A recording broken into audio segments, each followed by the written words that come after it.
Max Hartwell was born in 1921 in New South Wales, Australia.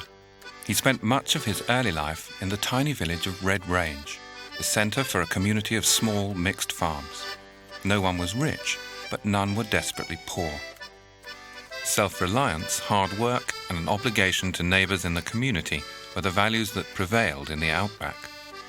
Government was invisible, save for the post office and the small school where Hartwell's father was the teacher. This background was to have a profound effect on his worldview and his later work as an economist and historian.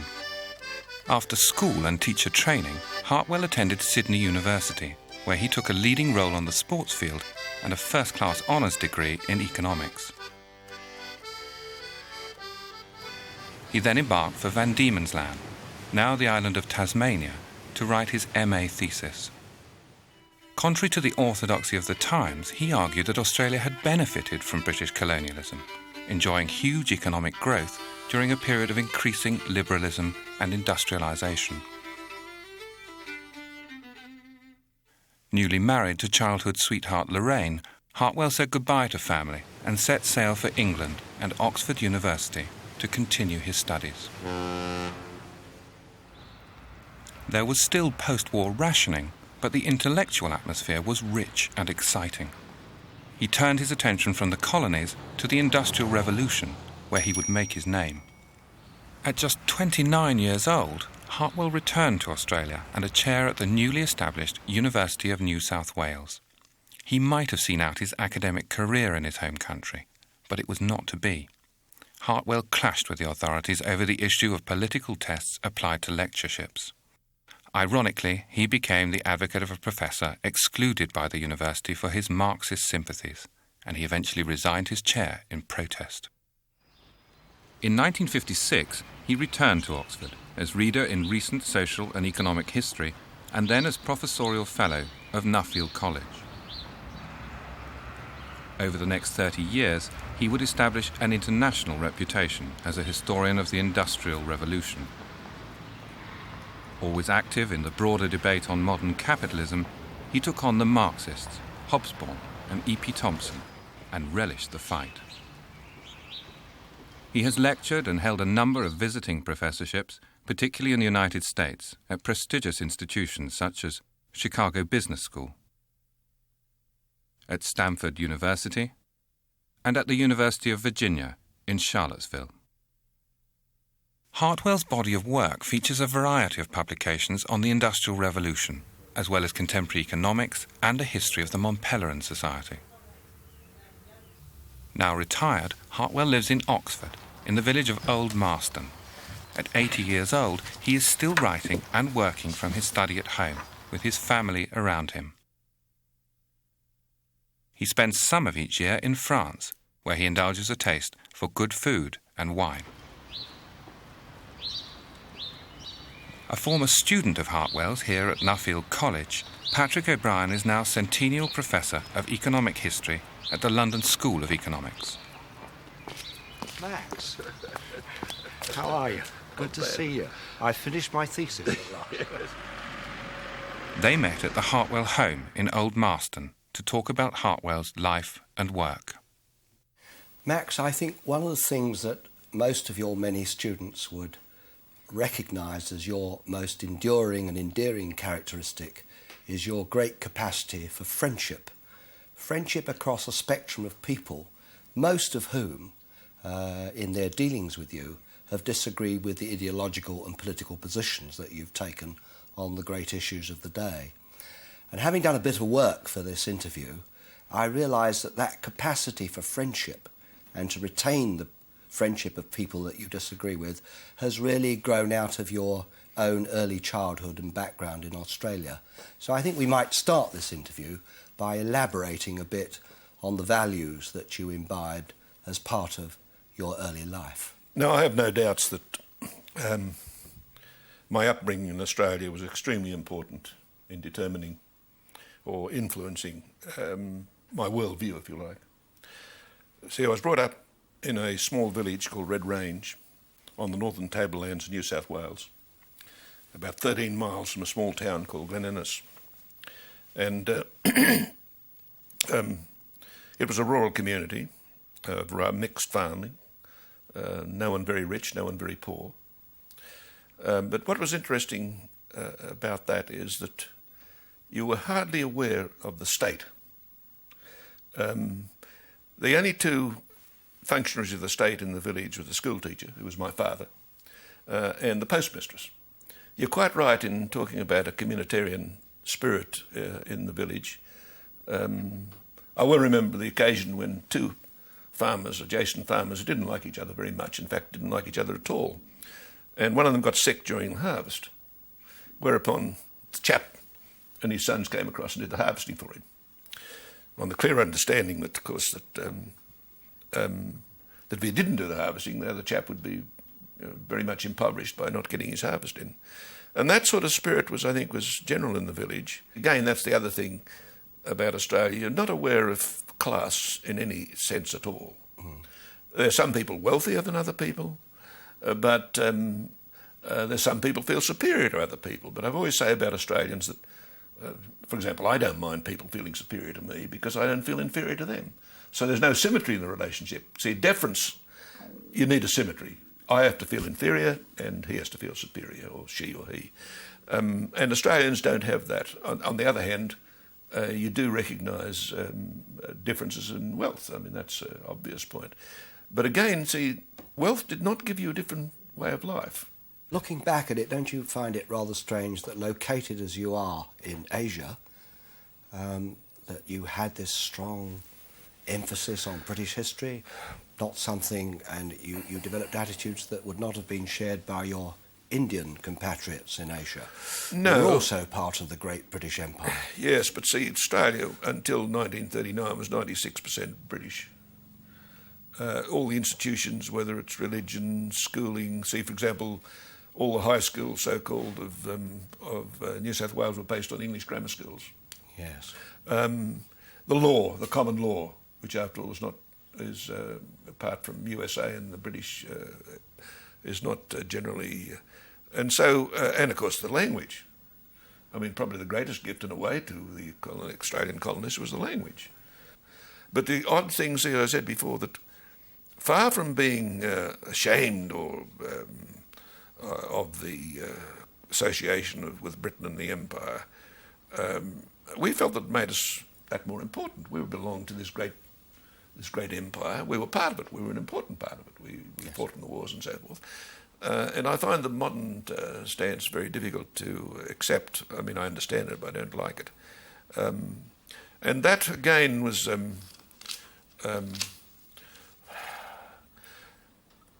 well, again, the idea that you were British was not a difficult one to accept. And that's one of the things I reacted against. See, when I went to university, the most popular historian was a chap called Brian Fitzpatrick, who wrote two books, one called The British Empire in Australia, one called British Imperialism in Australia. And I just couldn't get it. I couldn't see the Australians were an exploited race, especially when we built the British at cricket, I mean, or English at cricket. And the idea that we were somehow impoverished in a real sense, but also spiritually by the British Association, it was just so counterintuitive that I never accepted it. So that reaction against the idea of imperialism was also basic to my ideas of liberalism and so forth. But Max, you did a combined honours degree at Sydney University in economics and history, and throughout your academic career you've always crossed and recrossed the borders of these two great subjects. And as part of that, or not as part of that, as a result of that, this led you towards economic history, I thought very logically and naturally, and you wrote a thesis on Van Diemen's Land, which I had occasion to read again recently, and I much admired. And do you still hold by most of the views that you published in your very first book, or have you in fact changed your mind about any of them? Well, doing that reinforced ideas I already had. So I wrote this book and from my MA thesis, and I say it was a good thing to do because I think it guaranteed my overseas scholarship. But as for changing my views, no, I'll just read you one sentence at the end of the introduction, which I wrote. I wouldn't change a word of it. Talking about Mr. Fitzpatrick, who wrote these books, British Imperialism in Australia and so forth, it is a pity to be so indignant about Australia's wrongs as to lose sight of its achievements. In any case, it would be difficult to prove that British imperialism in Australia was harmful either by delaying or impeding development or by making unreasonable demands for tribute and political subservience. Van Diemen's Land was not exploited, commerce was of mutual benefit, debt payments, though sometimes embarrassing to the individual settler, were not excessive and were the normal costs of development. The subsistence economy, the convict society, the political autocracy were all transformed by the joint efforts of the English capitalist and the sheep-growing colonist. Of course, that's a wonderful piece of prose. Yes, it is good. Definitely. And it obviously impressed a number of people because that led you to your overseas scholarship, back to the metropole, back to the centre, back to the heart of the empire, in fact to one of the great imperial colleges of Oxford, Balliol College, where you came to read a doctorate. I think it was in 1958, was that 48. right? 48, I'm sorry, 1948. Did you want to come to Oxford? Or? Oh, yes. I mean, there were two professors, one of economics and one of economic thought. John the Nose wanted me to go to Oxford, and the professor of economics wanted me to go to Cambridge. Yes. Because I chose Oxford, the economics professor was really very miffed. He said anyone who's interested in economics should go to Cambridge. Well, at that time, it was true. It was probably true because it was still the height of the Keynesian Revolution and so forth. Yes. But not that I knew much about either place, but somehow Oxford had caught my imagination. And I never regretted it because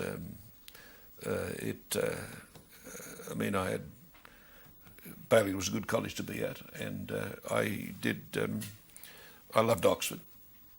I went ahead and to write a thesis. Well, in deciding on a thesis, I didn't want to do just Australian history because I could do that in Australia, but I wanted something with an Australian input. And so I worked, my doctoral thesis was on the woolen and worsted revolution, or wool and worsted industry during the Industrial Revolution in Yorkshire. In Yorkshire. And of course, the supply side brought in Australia, because Australia was producing no wool in 1800 and was the largest wool producer in the world by 1850. So it was an obvious connection, really, for a young Australian to pick. It was. Yes. Now that had all sorts of beneficial effects. First of all, a question soon came up in my mind about the standard of living of the woolen workers. And I couldn't help comparing them to the Australian convicts. And it seemed to me that the Australian convicts really did very well out of the system of transportation. Most of them served their sentence out and became free citizens. Very few returned to Britain. They pursued their fortunes in Australia. Some of them, most of them just became ordinary citizens, labourers and so forth, but a lot of them became wealthy and they became merchants and carpenters, etc., etc., etc. And then, of course, I began to read extensively on English economic history. I'd done a fair bit in Australia. And Ashton had written an article about 1948 which showed to his satisfaction that the standard of living of the workers in England had risen during the Industrial Revolution. Well, then a very famous article by Hobsbawm came out which showed that the standard of living had deteriorated. And as a result of my research, I wrote an article called The Rising Standard of England 1800-1850. Well, of course, I made myself famous by opposing the leading Marxist or infamous by opposing the leading Marxist in England. But of course I knew I was right and he was wrong, as you can well understand. To give some flavour to that, I mean, many years, back about 3 years ago, I was attending a seminar in Oxford here, and it was given by a lecturer at Brookes University. And he raced up after he'd given the seminar and said to me, "Oh, I'm glad to meet you. I've always wanted to meet you, Dr. Hartwell."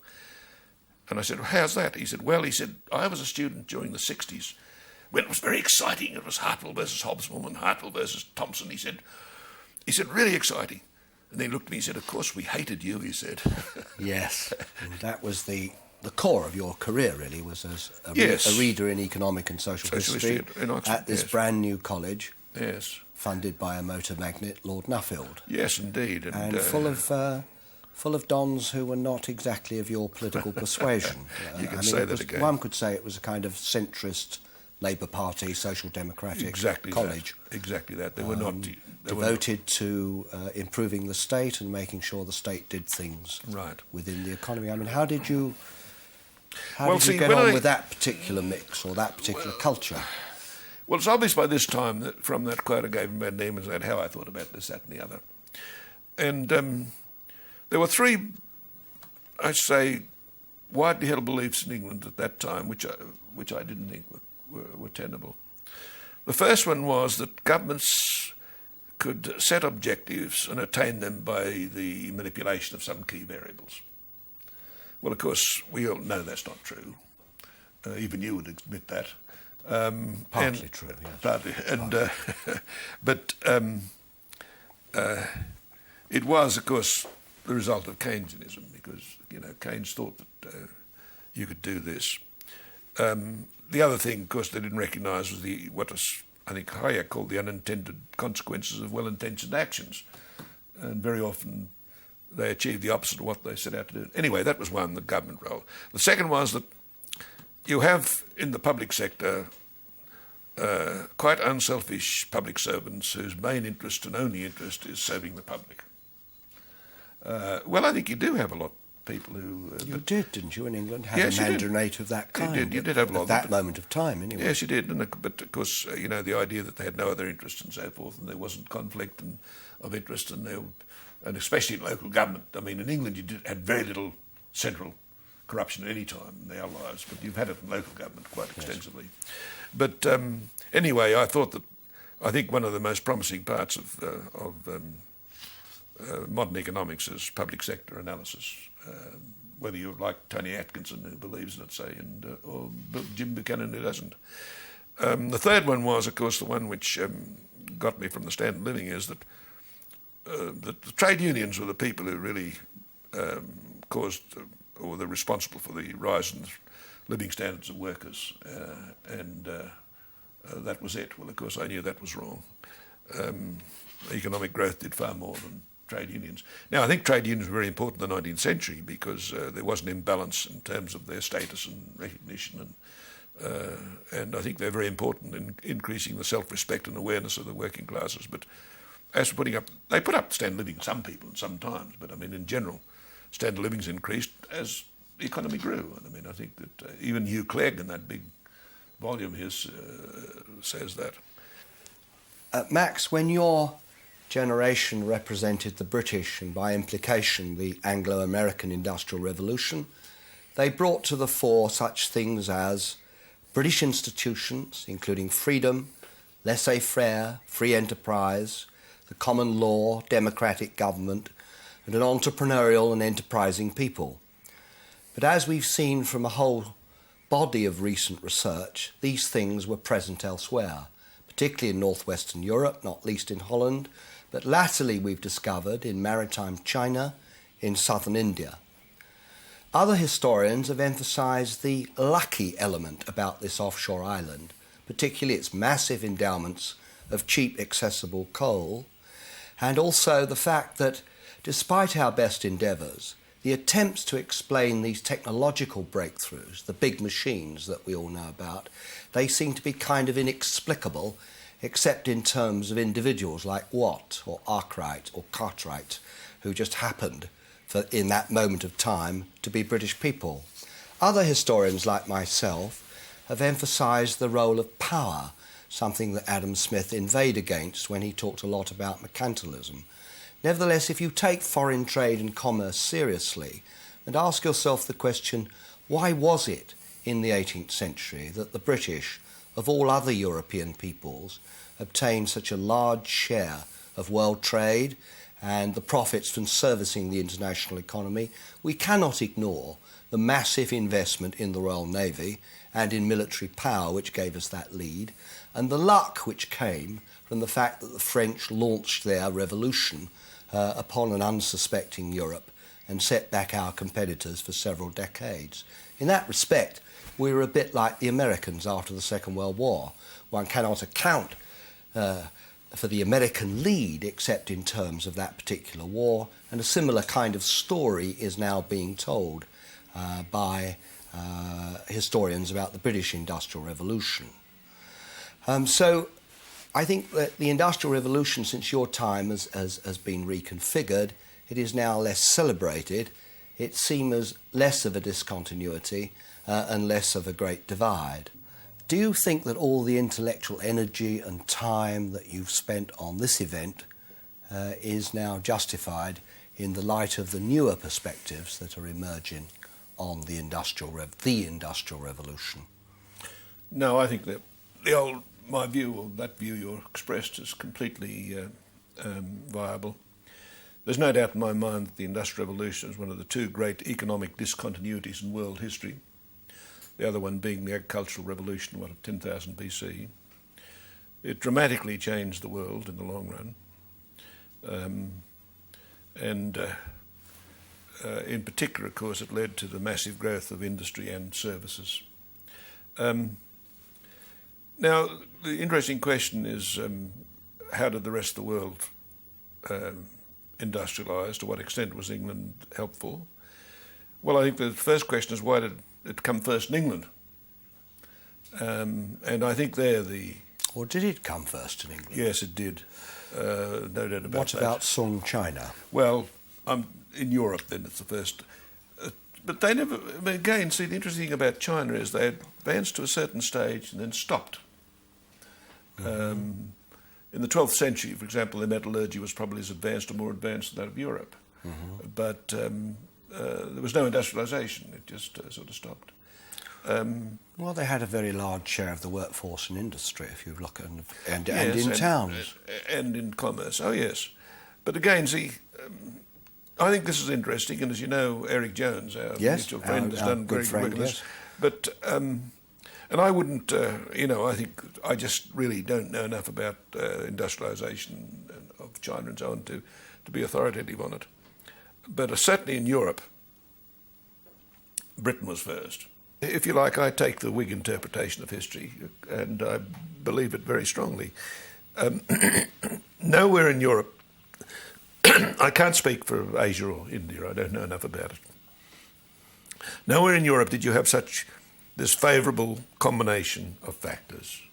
And again, even on technology, I mean, there was another country whose technology, or it looked as though it might be superior to British, or could be, was France.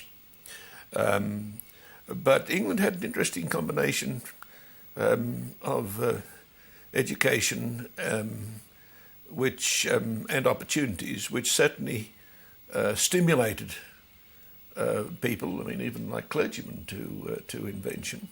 Invention, of course, is to some people a mystery, but I don't believe it is. I think it's systematic. I believe that most invention is systematic, not just an heroic incident. And if you look at the inventions of the Industrial Revolution, nearly all of them were inspired by bottlenecks in the production process. That occurred in textiles, in smelting of iron, and so on and so forth. And I was always struck by the example of in the wool industry, of the proper invention of machines to card wool, but also the spinning of long wool. It's very difficult in many of these inventions to actually pin it to an individual. In other words, a high proportion, for example, the speed at which the spinning machine moved, I can't remember the figures, but increased 8 times sometimes, say, in the first 30 years. There's no invention which would explain that. It was the work of the artisans on the job, which small advantages, small changes gradually increased. Now, I think that shows that, that there's a whole generation of tinkerers, or whatever you like to call them, and that was not uncharacteristic of other inventions. that much of the invention of the Industrial Revolution is not heroic, it's systematic. It comes by having a breakthrough, certainly, and then gradual refinement by the workers on the job. It's, the modern phrase, learning by doing. But it's the total combination of those factors, the type of government, the common law, and the resources, which I think was unique in England. There was no other country. When you take other countries in turn, you find that they're missing some of the essential ingredients, which in the case of England brought about the Industrial Revolution. So you would not agree with our colleague Jan de Vries, who's written a classic book in the last 2 years called The First Modern Economy, giving most of the credit to the Dutch for being the first modern economy. Well, is there something wrong with that thesis? No. Well, given his premises, it's okay. I mean, he wasn't talking about industrialisation. He's talking about an economy which had a high degree of services and international trade and so forth, but very little industrialisation. So I think in the long run, there's no doubt that the big change was industrialisation, urbanisation, population growth, and so forth. And that discontinuity, it seems to me, I think it's just absurd to even deny it. I mean, I think it's so obvious that it doesn't need supporting by any more than the statistics. The reason why England was first, I think, is the more interesting question, quite apart from... And that seems to me, you yourself have worked on one of the main reasons, that is the mercantile state, predating the Industrial Revolution, prepared the way for industrialisation by having a government which was very committed to increasing commercial dominance of the world and financing a large navy and increasing international trade. Now, all these, I think, were... But behind that, of course, was the institutions of Britain, particularly the common law and government. See, if you look at, say, France had a wide variety of regions, their own weights and measures, even sometimes weights, currency, different law codes. England had a unified, and I don't use the word very strictly, unified state, by the 16th century. Weights and measures were common throughout the country. The government was common law. What it had also, of course, was strong local government, which was not part of the European scene. The European countries were all strongly centralised where they could be so. And if you see, for example, the absorption into the common law of the lex mercatoria, the law merchant, of medieval time, it comes first in England than on the continent. So by the middle of the 17th century, you had, in effect, modern commercial law, the recognition of claims to, paper claims to property and estates and so forth. But the common law, of course, is against the civil law, is a law which goes on what happened in the courts, and the judge deciding what was sensible, in effect. And therefore it was continually revised. In a period of rapid change, that was very beneficial. To change the statute law, the civil law, was much more complicated, had to be done centrally and so forth. Mm-hmm. And I think that, and what you point out in the various writings is that gradually the shearing off of restraints on trade and so forth were extremely important. I did an article I never published some time ago where I asked if an entrepreneur started in 1600 on an enterprise and then another entrepreneur started in 1775, what was the difference in the story? Well, the difference in the story is in 1775 there was practically no restraints on any entrepreneur starting a business. He could buy the land, he could employ the workers, he could buy the capital goods, and he could go forward. In 1600, there were many constraints, on mobility of labour, for example, and so forth. So Britain, and particularly England, but Britain, in the middle of the 18th century, was quite capable of sustaining an industrial revolution. But you continually use this word industrialisation, though that's the essence of the matter. The essence of the matter must be rising per capita standards of living, must it not? Which is not coterminous with industrialisation. No, it isn't. I mean, the Dutch standard of living we now believe, was above ours till well into the 1830s. Yes, well, it could So there's a modern economy with a high standard of living. Right. No industrialisation. No industrialisation. So a Dutchman would say, so what? We didn't need it. Well, in the long run, they did need it, but never mind. Now, though I will take the point about Dan de Vries and Holland. Holland was the country with the highest standard of living outside of Britain. There's no doubt about that. And also, of course, it was a small country and fairly homogeneous. So it could, whereas places like France was really a whole series of regional economies, and so was Germany, so was Italy, and England had that advantage of a uniform society. But I also, take the Adam Smith point that. That it was the institutions which were so congenial for development in England. He says something, I've forgotten the words, but what determines industrialisation to an important extent, and especially leadership, is the congeniality of the institutions or conducive to growth. Now, the interesting thing about interpreting the Industrial Revolution is, of course, the original writer, the person who wrote the first book using the term, that's the elder Toynbee, stressed, of course, laissez-faire. Yes. Subsequent economic historians seem to forget that, and what they talked about mostly was resources, as though it was resource-driven, or technology, as though it was technology-driven. Coal, technology and political power are now the three things that are in, rather than laissez-faire and institutions. In some people's opinions. Yes, I'm trying to probe towards your views to see my views are quite whether they've become more flexible and modified. Oh, they've been. I think a man's a bad historian if he doesn't read and try and take in everything that's. And I've read. One of the things about being editor of the Economic History Review is you read everything. You had to. Yes.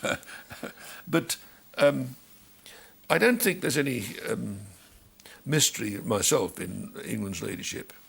And of course, the other thing is in the 19th century, where it became the dominant economic power of the world. And I think there was a combination of free trade, factor mobility, including labour and capital, and also, convertibility, a sound currency. Don't you think that a lot of that dominance was provided for them by the French Revolution, the long wars against France, which destroyed similar promising developments that were going on in Saxony, in Holland, in northern France, large parts of Europe, which left Europe devastated for 3 or 4 decades, incapable of mounting a serious challenge to England, either economically or politically? I think devastated is too strong a word.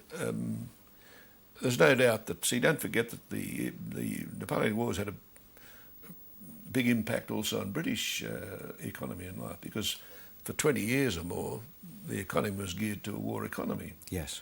And you know yourself about you studied the national debt over this period. Industry was skewed, but of course it was skewed in view of subsequent history beneficially towards iron goods and textiles. But again, see, when you get the standard of living, there's no doubt that the Napoleonic Wars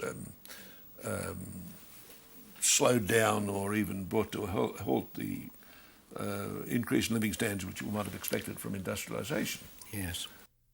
You seem to be determined to stick to something called British exceptionalism, which a modern generation would not, because they find, when you start listing the things that people who believe in British exceptionalism, they not only find them in Europe, they now find them all over maritime China, South India, they find them in Tokugawa, Japan.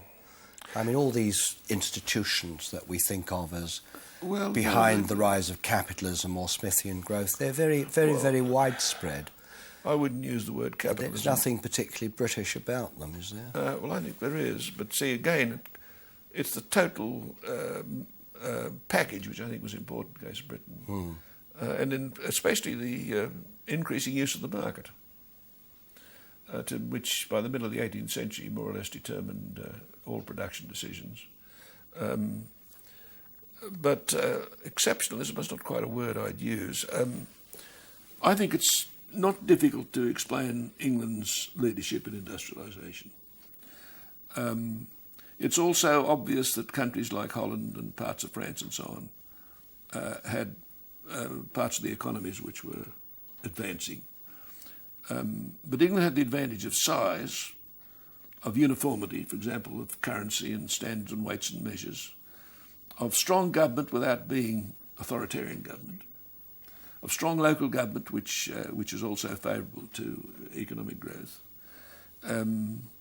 and also a government which, by increasingly liberalising politics, secured, it always had, I think, or secured the allegiance of the bulk of the population who saw industrialisation.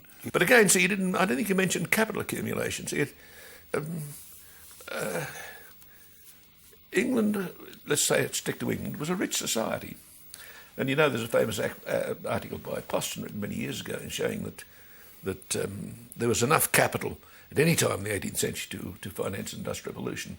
It's when people but didn't invest so much in country houses and put them more into factories that you had this ongoing industrialisation. And of course, I think, again, once it starts, it has its own momentum. I wrote an article once, of course, which is very much opposed to the theory that industrialisation starts with a key industry which spreads. See, I think if you look at 18th century England, there's enterprise in every area of the economy, every part of the country. Mm-hmm. And there was what I'd say balanced growth, not unbalanced growth. But backing it all, again, I say it was really a freedom of association, a freedom of enterprise, a political freedom, which was unique in Europe. Is it a liberal state that invests massively in naval power, blows its rivals out of the water, well, see, expropriates a huge share of international trade and services, makes sure the Dutch don't rise again, cripples France? Is that a liberal state in your view? Yeah, well, I don't quite accept that, this... or is it a mercantilist state? Oh, well, it's a mercantilist state up till the end of the 18th century. There's no doubt about that. Oh, yes. But then mercantilism gives way to industrialisation, and mercantilism aids industrialisation.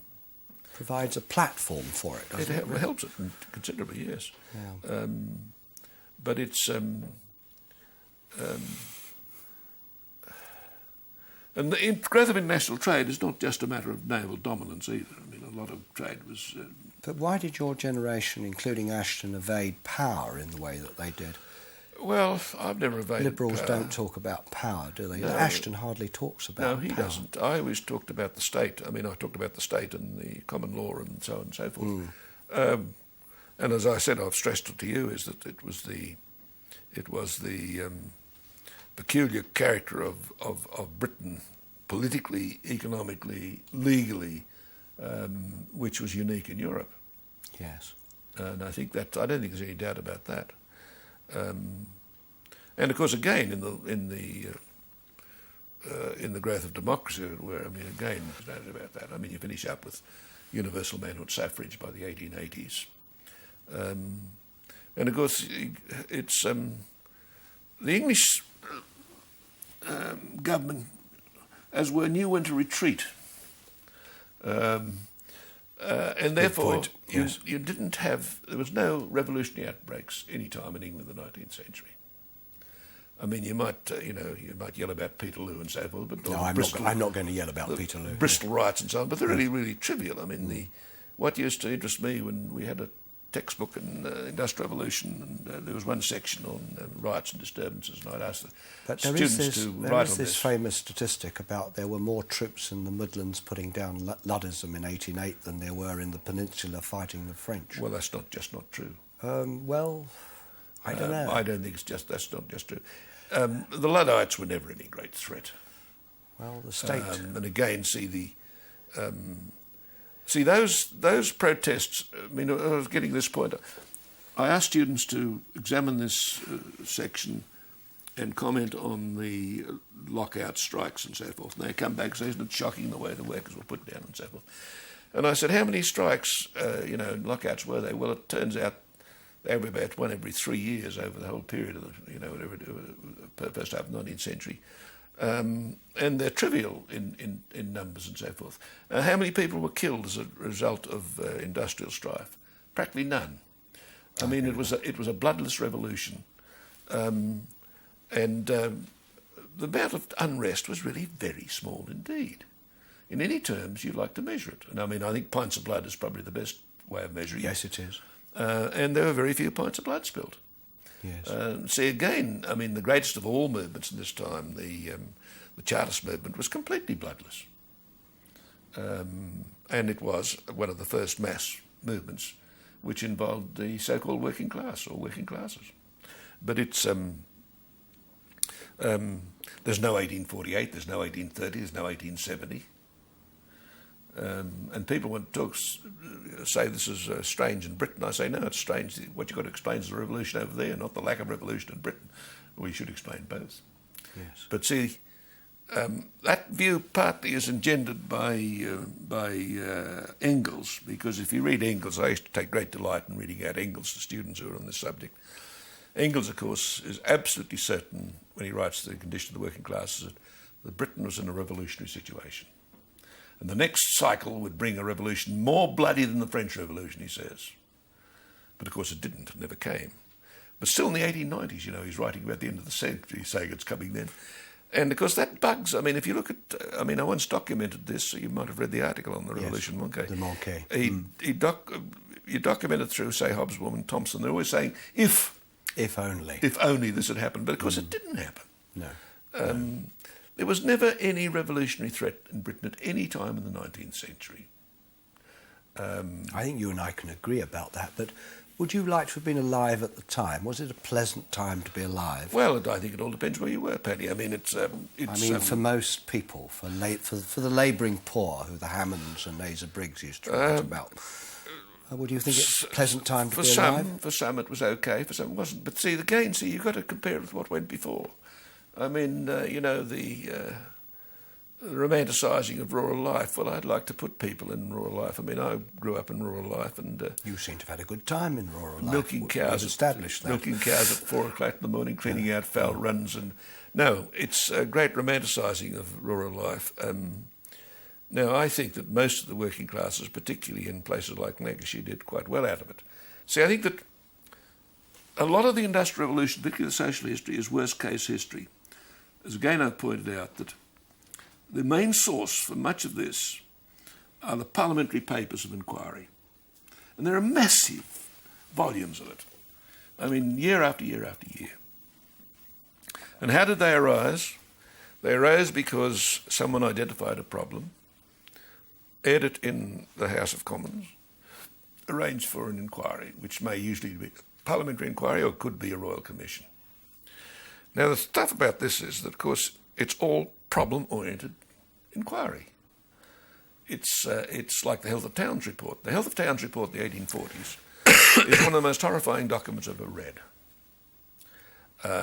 But to conclude from that Britain was like this, as people did and as Engels did, it'd be like going, say, to the worst slums today of London and Glasgow and then writing them up and saying this is what England's like.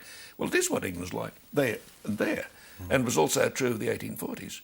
But it was not true of the whole country. Well, shall we then reach for the economist's way of looking at it? That is to say, the standard of living, looking at money, wages and prices. Right. A great deal more research has been done since your time, obviously, and that's no critique of you. That shows that this hardly changes for a very, very long time. Well, when you say no research was done, I think that probably the most comprehensive collective statistics on the Industrial Revolution and wages was done by Bowley a long time ago. Yes, but it's now been calibrated together by Charles Feinstein. Well, I read that of Charles Feinstein very carefully, and I don't think he proves his case. But, of course, again, he prejudices by saying that the people who don't agree with him always talk about a large increase in the standard of living, which, of course, they never did. I mean, let's look at my bit here. what I write is, since between 1780 and 1850, average per capita real income increased, since there was no trend in distribution of income against the workers, since after 1815 prices fell while wages remained constant, since per capita consumption of food and other commodities, consumer goods increased, and since government intervened increasingly in economic social life to protect and improve living and working conditions, then the real wages of the majority of English workers were rising throughout the Industrial Revolution. This is not to say that the standard of living was high, even in 1900, nor that it was rising fast at any time before 1850, nor that there was no dire poverty and no serious cyclical or technological unemployment. But to admit the existence of distress is not to deny the upward trend in living standards nor the opportunities created by the new industrialisation. Now, I would still cling to that. For example, one question I used to ask students is, what happened to the goods of the Industrial Revolution? Now, they'd say export. No, that doesn't account for them at all. I mean, most of them weren't exported. You have this massive increase in production. What happened to it, Paddy? It was mainly consumer goods because it was not capital goods. There were capital goods as well, but not consumer goods. And now one of the arguments of the people, Hobsbawm and so on, is that so much of the savings went into investment goods that it lowered the standard of living. But Stan Engman did a sum once which absolutely disproved that view. And it was, it was production of ordinary goods, of pots and pans and textiles and clothes. And they were produced in massive quantities. And again, it was a quick return because a factory was built quickly. It was in production in less than 2 years usually. And the third year was churning out goods. Now, certainly external trade was important, but it wasn't that important. It was domestic consumption, which was they were the main users of the Industrial Revolution goods. And I don't think that's ever that huge study by Geyer, Schwartz and Rostow, which is the only one that takes all the consumption goods, and see the attempts, I think, to do it on wage series is, no matter how many wage series you get, it's very difficult to generalise from, I think. I want the combination of wage series, investment decisions, consumption goods and so forth. And I think if you take the total picture, it's much more convincing. But again, I always say that, and again, you find in my writing, that standard of living went up barely during the Napoleonic Wars. It started to increase thereafter, but it accelerated only in the 40s and 50s. How do you explain the continued vitality and almost acrimony of the controversy about the standard of living in this particular period? Well, I think it has been one of the most enduring and exciting controversies in history. Oh, yes. It rumbles on, and we're still at it, aren't we? It's a non-stop train. It's a non-stop controversy. Yes. How do you explain that? Well, I think ideology is very important in it. That, see, as you know, the old theory was, and it still crops up in some of the historians we've mentioned, Hobsbawm, for example, there was a theory that there was a revolutionary situation in England in the first half of the 19th century. Yes. The proof of this, Marx said so, and enough evidence of distress and so forth to give some verisimilitude to the argument. Then unfortunate historical, and then the prediction, very confident prediction of Engels that the revolution will come, must come. It'll be more bloody than the French Revolution. Unfortunate historical fact is there was no revolution. And so then, of course, you get the invention of a counter-revolution to explain the non-revolution. And the counter-revolution is couched in various ways. Engels used the word embourgeois more. It's becoming that he said this is becoming the most bourgeois country in the world because the working class are even becoming bourgeois. Well, I don't think there was a crisis. I think there was a gradual improvement in living standards. I don't think there was ever a revolutionary threat, not even the slightest one, and that only heroic imagination would claim otherwise. Now, the other thing about this, of course, I've worked a lot on Yorkshire, so I can't be authoritative in all other areas, was the harmonious relationships between workers and employers. The yearly picnics, the attention to the community in which they lived, and of course you had model towns like Saltaire and so forth. And when you look at more closely, say, at factory conditions, you do not find that they were areas of class war. On the contrary, it was on the whole, they were institutions where both the employer or the owner and the workers realised it was in their common interest and accepted as such. Lord Baker, Trevor Roper, once said there is no history without controversy, and I think he's exactly right. Oh, yes. I'm glad to see there are some unregenerate old Whigs around to take on the Young Turks who are reconfiguring the Britishness and the luck and everything else about the Industrial Revolution. I think we've now probably said enough about that, and at least enough to show that a lot of your philosophical positions and epistemological positions that you took as a member and latterly as president of the Mont Pelerin Society came out of your deep engagement with this particular period in British history. So I think we could now actually move on to talk about the Mont Pelerin Society and the very eminent economists that you met there, this Liberal Academy as it's called, which had such an influence on policy throughout the world in the 70s and the 80s. How do you account for its particular influence on policy generally of this rather odd academy? Well, odd if you like. I mean, the thing is that, as you know, the 1930s was a period in which it was thought that capitalism was discredited. Then came the war, and of course wars are won by controls.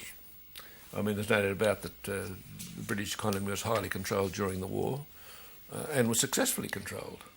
And if you like, on the other hand, the German economy, on the other hand, was uncontrolled for a long time and of course, lost the war. But that is, I think that's one reason, the so-called discrediting of capitalism. But of course, the other thing was the hegemony of Keynes on economics. See, Keynes wrote, here's the general theory, which I studied the first year I was at university in the 30s, was written. It was really, as people say about Adam Smith, Adam Smith was a political tract for the times. The general theory was a political tract for the times. Yes. And his thesis was that you got into trouble through inefficient demand, and the way you got out of it was by government expenditure. Now, but as far as the Mont Pelerin Society goes, see, the post-war plans of the economies, all of them had plans after the war, which were largely interventionist. That you could, as Keynes said, regulate the economy by the manipulation of certain key variables, investment, etc., etc. And that gradually became discredited on the grounds it didn't work. I mean, that was simple as that. And what was in its place? Well, I think there was a certain amount of confusion in the academies for some time about what was in its place. It's not certain exactly what's in its place even today. But in that time, I mean, no one or very few people believed in a state which wasn't highly interventionist. The finest hour of the Mont Pelerin Society was from the 40s through to the 70s, when it really argued and talked about liberal problems, at a time when they were discredited and there was not much serious talk about them. After that, of course, the formation of other liberal academies, which there are a large number, the IEA, for example, and so Institute of Economic Affairs in England, things changed. But it was very important in bringing together an international gathering of highly able economists, George Stigler and Milton Friedman, for example. Yes, at least six or seven Nobel Prize winners. In my own case, of course, I had been thinking for years about my beliefs. I think one of the most interesting questions a person can ask himself is, why do I have these socio-political beliefs? It's a very interesting question. It is. And yes, it is. I came, in my case, partly because of my background in Australia, but particularly in studying history. There's no doubt in my mind that probably after the beginning, the most important thing, and more important than the philosophy which I read out, that was the study of history. That convinced me, people like Ashton, that was the the proper, well, proper's not the right word, it was what I believed in. Now, I don't know how you define liberalism exactly, but I'll give you the definition which I made once, which seemed to me to be a reasonable one. The fundamental tenet of classical liberalism was the sufficiency of individual self-determination in belief and conduct as the proper basis for economic and political policy. The main principles of liberalism were, first, in the socio-political field, individual freedom and, where it was mutually beneficial, collaboration on a voluntary basis. Second, in the judicial field, individual property rights, freedom of contract and the rule of law. Third, in the economic field, freedom of enterprise in the form of the self-regulating market unrestrained by political intervention. In sum, minimum government and laissez-faire. Well, I think that's about as good a definition as I could give, and I think it would probably be acceptable to most people. But when I started to think about this seriously, I was particularly influenced by Adam Smith and John Stuart Mill. Yes, I noticed when you were a member of the Society, you wrote a number of good essays, excellent essays on canonical figures, not merely Smith, but also Ricardo. Ricardo, yes. Well, I edited the Pellegrin edition of Ricardo's Principles. Yes. But again, see, I mean, if you look at Book 5 of The Wealth of Nations and Book 5 of The Principles of Political Economy, both Book 5, you get the role of the state. We'll see. And the first two with Adam Smith are law and order and defence. But then he says the third and last duty of the sovereign or commonwealth is that of erecting and maintaining those public institutions and those public works which, though they may be in the highest degree advantageous to a great society, are, however, of such a nature that the profit would never repay the expense of any individual or small number of individuals, and which it therefore cannot be expected that any individual or small number of individuals would erect or maintain. The performance of this duty requires, etc., etc. In other words, that seems to me as good a definition of public good as you'd get. Yes. And of course, he mentioned education and I think bridges and so forth. And then John Stuart Mill, of course, was who extended what he saw. But I mean, Mill argued that there is a quote, a circle round every individual human being which no government ought to be permitted to overstep, and that there are, quote, large departments of human life from which the government must be unreservedly and imperiously excluded. I think that's great stuff. I like that word, imperiously excluded. Is that really an intellectual matter, or is it that the world has changed in ways that makes it necessary for the state to intervene? No, I don't think it is. The world has changed. Because I just want to quote to you something you said here about intellectuals. Its members, you see, you're talking about the Montpellerin Society, its members sought to countervail the view, quote, public provision of goods and services is necessary to combat the inefficiency and unfairness of the market system. A view that you characterise as raison d'être. It is. And you think the long history of state intervention in the 20th century is raison d'être? I think that's taken. You don't have to read the rest of what I say. Yes, I do, Paddy. I think that the rationalisation of the intellectuals of practically every state intervention and the increasing invention of rights which demand state action is one of the most unfortunate developments of modern scholarship, if you like. See, things... the welfare state was devised to take care of the most unfortunate people in society. That's been developed to a stage where it's compulsory consumption. The government takes from me and it provides me with education, which is compulsory. It provides me with health, etc., etc. And I mean, there are public goods elements in education, certainly, and in health.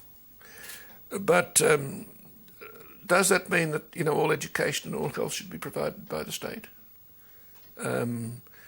See, I think that, and again, see, what it does is, as John Stuart Mill argued very fiercely in the Principles of Political Economy, that by taking away people's ability to choose, to make decisions about themselves, it weakens their moral state, if you like. You don't think this has something to do with the fact that we're all now crowded together in an urban civilization, which was quite different from the civilizations that even John Stuart Mill was arguing about and that living side by side, cheek by jowl, that we all require more regulation. Otherwise we're going to start killing each other or committing crimes against each other or stealing each other's property. Doesn't this require...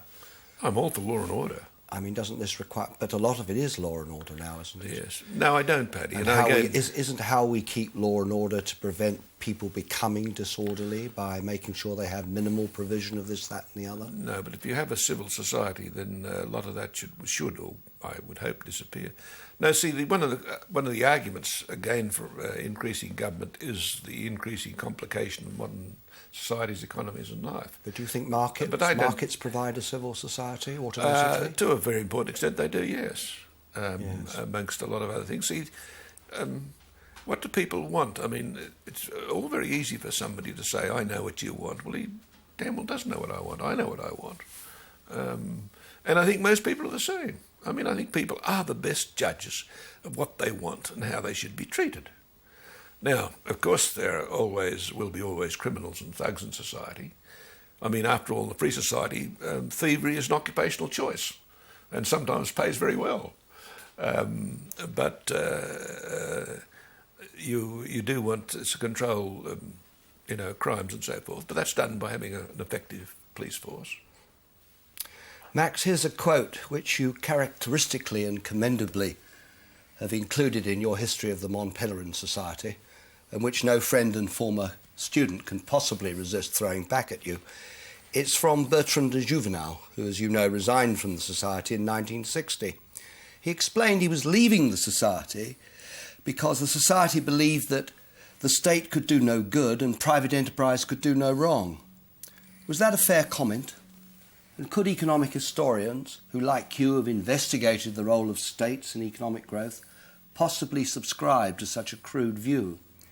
Is not another Nobel Prize winner, Arthur Lewis, correct to say, it is pointless to try and define a proper role for states?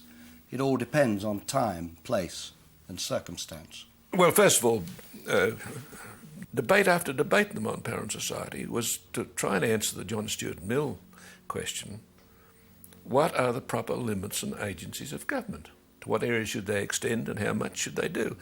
And I think that is still the great question in politics.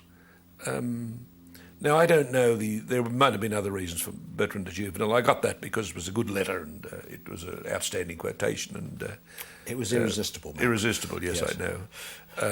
Now, all Arthur Lewis says, in every case you should look at the role of the state. Well, I agree.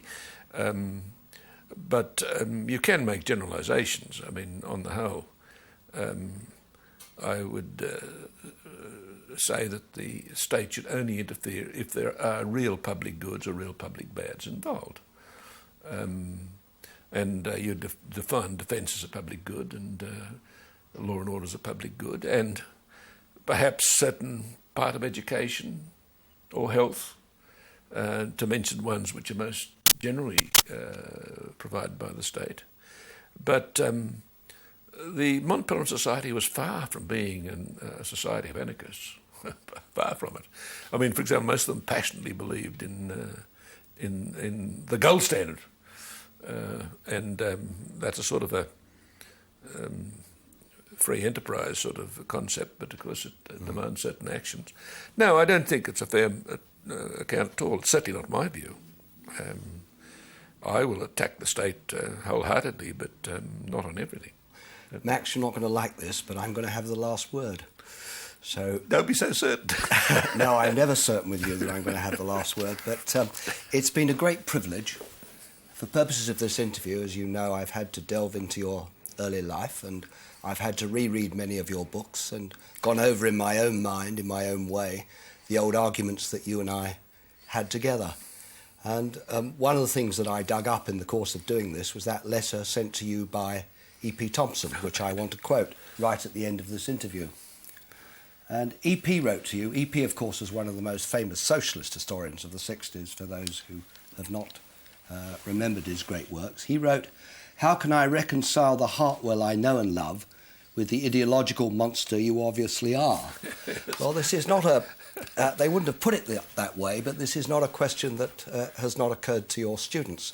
And I think unanimously, to a man and a woman, they would say, it's because you're such a lovable, irritating, annoying scholar, mentor and gentleman. God bless you, and may you go on arguing with us for a very long time to come. Thank you. Thank you.